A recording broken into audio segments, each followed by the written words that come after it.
Hello and welcome to the James Granström podcast, Super Soul Model series, where I help people tune and tap in to their natural state of well-being. Welcome to this milestone episode. This is episode 100, and today I'm going to be sharing with you how you can learn to trust the process of life. Welcome to the podcast, and if you're new, please remember to like, subscribe and share if you enjoy the content and it resonates with you. And if you're returning to the podcast, I just want to say a big thanks in advance if you can leave a review for me, because all your reviews that you leave make such an impact in allowing this channel to grow and get out to the masses and get out to the people where they can really begin to learn and apply these well-being tips. Anyway, back to the podcast. How to trust the process of life. If you've come to this podcast, it means that you are looking for peace. If you come to this podcast, you're looking for health, happiness, well-being tips. You're looking for ways in which you can practically achieve this. And this also means that you want positive results. And you've come to the right place for that. But remember this, life is no straight road. And life not being a straight road means that there has to be some sort of design master plan of your life in place. There must be something that is guiding you along the way, and that's what I want to help you remember and awaken within you. Awaken the memory that there is something greater guiding you in this life. When you look at the ocean or you look at anything in nature, you always realize that there is this blueprint in nature, that the acorn leads to an oak tree, and that's the same with you. The embryo that you are has a design, has a plan. We are, in essence, nature, but made in human form. We're no different, and the same rules in nature apply to us. And so there is a design for your life. There is a divine plan for your life. And you have been put here for a reason, and your job is to figure that out. And when you start to learn the lessons of life, which I'm going to talk about today, and when you begin to realize you've been put here for a reason, this is all going to make a lot more sense when you figure out what that reason is. It's often hard to believe that bad things can lead to good experiences. It's often hard to believe that good can come from bad experiences. Yet this is what the word transmutation is. This is what the word alchemical and an alchemist stem from, turning those base metals into gold, transmuting one lower energy state to a higher energy state. And when I first started on my journey to my own awakening, all I seemed to have was these really difficult experiences.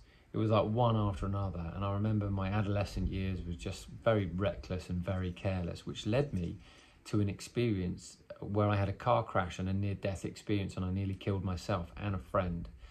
And that was a real wake-up call for me to change my ways. And yet, even though I changed a few of my ways, a few years later, I made a few adjustments. I was becoming very sensitive to the pain I was feeling inside my body, so I was drowning myself in drinking and partying as a way to cope with the pain and the thoughts that I was dealing with. And I see a lot of people trying to drown their sorrows away or drown their pains away by numbing themselves. But only when you become sober again, what really happens is those pains become more prominent. They don't go away until you deal with the issue. And so it's strange to think that pain, suffering and trauma can lead to something good. Yet the Persian Sufi poet Rumi said, "The wound is the place where the light enters." But I have to say that in all that pain and suffering that I was experiencing, that actually did lead to something good, because that pain and suffering and that uncomfortability led me to take new actions, think new thoughts, and try and find new ways in which I can live my life. Because at that time, I was really far from a state of equilibrium, far from a state of harmony, and far from a state of well-being and happiness. So your hardships and suffering and trauma are really the lessons you need to go through so that you can evolve and grow spiritually.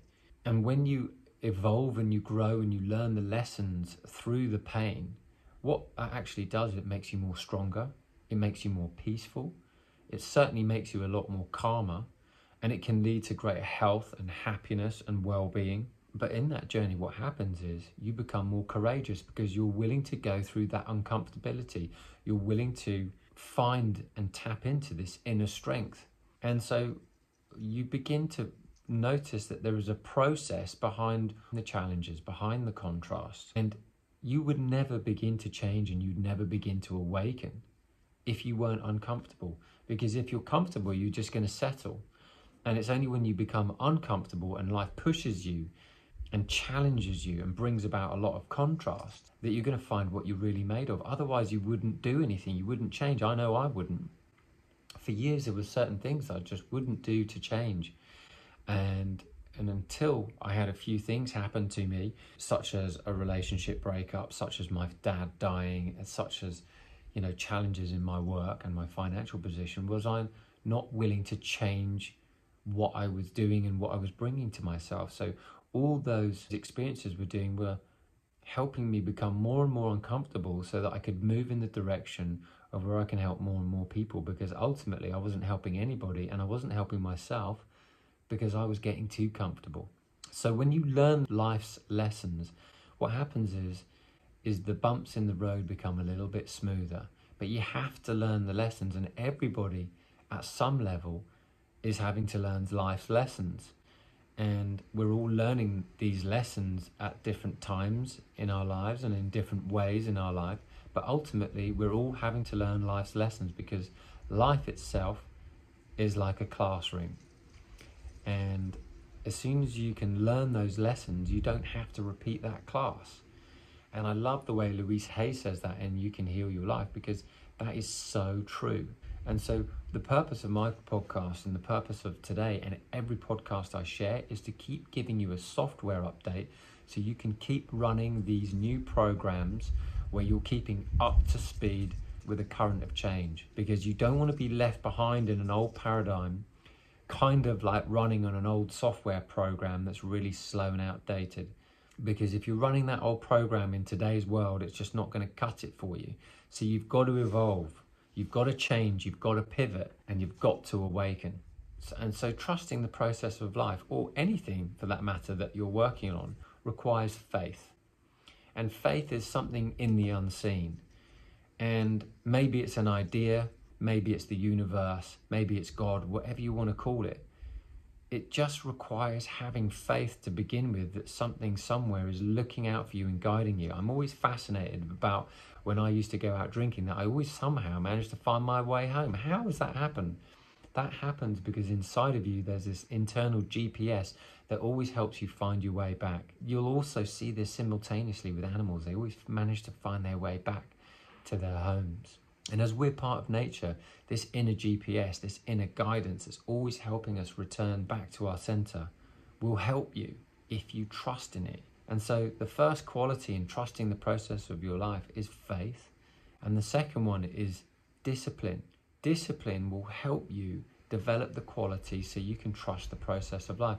If you look at any martial artist or athlete, they have to go through the practices, they have to go through the drills in order for them to be at the top of their game. And so discipline, which was a word I used to run away from when I was a kid, I was like, no way. That discipline actually leads to freedom. And when you're feeling a state of freedom, it's because you're trusting that things are working out, even if you don't know how they're working out. Your job isn't to know the how, your job is to know what it is that you want. And your job is to trust that it's unfolding perfectly. Third quality for trusting the process of life is developing the attitude of being consistent. That quality of being consistent is so empowering, because it's like compounding over and over again, very much like what I've done with this podcast. I'm on the 100th episode now, but I've compounded by turning up, being consistent every single week. And so my podcast has been growing exponentially as a result of just compounding and showing up every single week. And when you show up consistently for yourself and for the people you care about, what's going to happen is that trust is going to grow. And so you're going to trust that things are going to work out, because you're building your life, you're building your relationships, you may be building your business by consistently showing up over and over again. I'm always fascinated to see people like, David Beckham, who used to spend like another hour practicing those free kicks. And so many other people like Ronaldo practicing extra free kicks. All those free kicks lead to turning up and shooting the right thing at the right time. Michael Jordan used to do this for the Chicago Bulls. If you've ever seen The Last Dance on Netflix, he used to practice, consistently showing up over and over again will reap results, because maybe you'll miss quite a few shots, but the consistency of showing up and improving over and over again will eventually lead to freedom, and will eventually lead to happiness, will eventually lead to greater well-being, because you'll trust the process of life because you're consistently showing up. And so something at some point's got to give. It's just the natural state of law. The next quality that will help you trust the process of life is having a sense of love and a sense of gratitude. Because if you're not loving and you're not appreciating, you're not feeling grateful for what you have, no matter how small, you know, life's not going to work out for you. It's almost as if the energy that's required for you to succeed and for you to prevail, it requires a sense of gratitude. It requires a sense of appreciation. You've got to be eager about what you're doing. And so if you're eager and you're excited and you're grateful and you're appreciating what you've got, which is appreciation and love are the same vibration. If you can appreciate what you've got, you're just going to get more by the universal laws. And so this helps you trust the process of life, because when you're grateful, you're going to find more things to be grateful about. When you're appreciating other people, you're going to find that you're also appreciated back in some way, shape or form, maybe from a different source. And when you're loving and you're eager about what you're doing and you're excited about what you're doing, what's going to happen is that's going to fuel you with more energy. So you're going to realize you're going to walk into your life and you're going to walk in there with a different energy rather than same. You're going to walk in with this enthusiasm. And this enthusiasm for life is what creates the magic. The next quality to help you trust the process of life is having courage. You've got to have courage when there's nothing showing up. There was a point in my life when there was no work coming in, no money coming in, and yet I still had the courage to go and find a way to click myself into place. And sometimes you've got to really talk to yourself in positive terms and be courageous, because no one else is going to have your back the way you've got to have your own back. Because everyone else is invested in themselves. Everyone else is constantly thinking about what the world's thinking of them.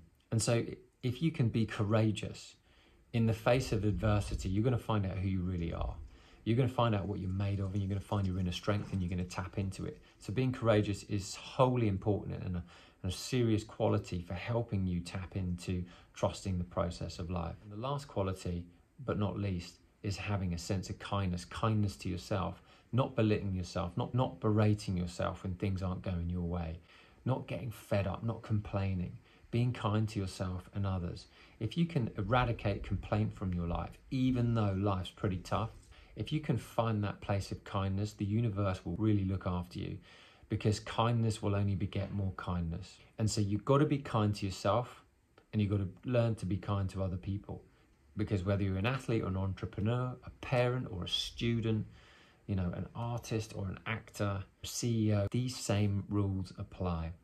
And if you have these qualities and you develop these qualities, what's going to happen is that this is going to create the formula for having an enriching life experience. Your life's hardships are actually setups for you, perfectly designed by infinite intelligence for your specific growth, for your specific spiritual growth. So you learn the lessons that you need to learn specifically for your lifetime right now, so that you can overcome them and develop a greater sense of inner strength, peace, happiness, health, well-being, and inner harmony. So as you develop the awareness and these qualities I've mentioned, you will begin to trust the process of life. I was reckless. I was careless. I was everything I am not now. I was ill-disciplined. You know, my life was a sham. You know, my adolescent years till my 20s was just completely reckless. I had a good time, but the pain that it caused me caused enormous anxiousness in my energy. And so I was mentally checking out of life. I was thinking, well, how can I get out of this? Because this is really uncomfortable. And it was only when I had the courage to face my problems at the end with that first car crash that made me think my life is a car crash. And so wherever I'm going, this is going down the wrong path. So I had to find a new way of turning up into the world. So I think the first quality that I developed on the list I talked about was kindness. kindness to other people and kindness to myself. Now, I may have been kind to other people at some points, but this is one I really needed to work on.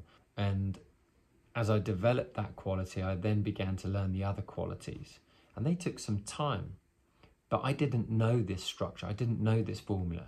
So that's why I'm sharing it with you right now, so that maybe your life in a couple of areas are going really well, but some areas aren't. And so when you go out to develop these qualities, you're going to develop, like I said, you're going to develop greater personal peace. You're going to develop inner power. You're going to develop a greater sense of well-being, freedom, growth, and eventually joy as well. Because when you change your inner world by taking on these qualities, your outer world, meaning your outer experience, will also begin to change simultaneously. It will affect the whole. It will create a ripple effect. So your relationships will improve, your family life will improve, your business life will improve. Everything will improve because you've improved in your life. So the next part of this episode is I want to share with you some ways in which you can begin to trust the process of life. And this is where I kind of first started out. And some of these things you may know, and some of these things you may not. But I'm here to remind you of trusting life will bring you more happiness and freedom. Trusting there is a design for your life will make life more exciting for you. Trusting life will mean that life isn't just a ball. There's like magic in there. And most people think that life isn't magical, and if you can't think that life's magical, it won't be for you. But if you knew all the answers to everything, what would be the point? So you really want to live life knowing that it's